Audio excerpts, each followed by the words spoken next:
British were god-awful because they have the worst imperial mentality of any country in the world. So Britain industrialized first, roughly 1700, and then the difference of economic might was translated into geopolitical imperial power, and then went overseas and kicked the shit out of the rest of the world, basically. It completely colonized Indian subcontinent. It invaded China in 1839. Britain went in and took over much of Africa and took over much of America, of course. Also Cyprus. And the first rule of empire is you extract from your colonies, you take the resources away, you keep them poor, and you keep them uneducated also. All that empire, they didn't want to give schools, they didn't want to educate anybody. So literacy rates in 1950, 5%.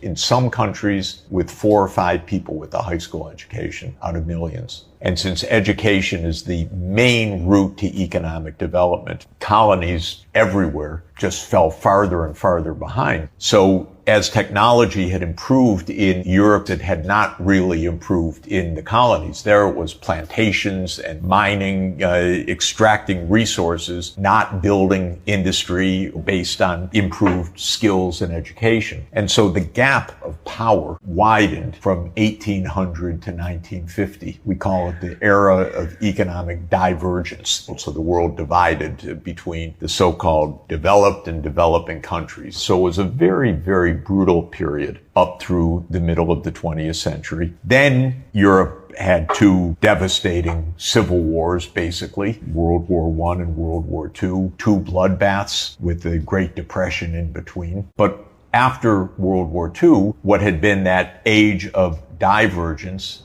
gradually turned into an age of convergence. And by 1945, Europe was exhausted. The deaths and destruction were so vast that every energy was towards rebuilding rather than colonies. So one by one, the colonies became independent, free from the yoke of Britain, some because independence was granted and others because they fought wars of liberation. But between 1945, basically, and the 1970s, most of the European empires vanished. And one very important thing happened when that occurred. You now had independent nations, and just about the first thing that they did was introduce mass literacy and mass education. Suddenly, those economies were able to start developing. They were able to do things that their imperial masters had prevented them from doing.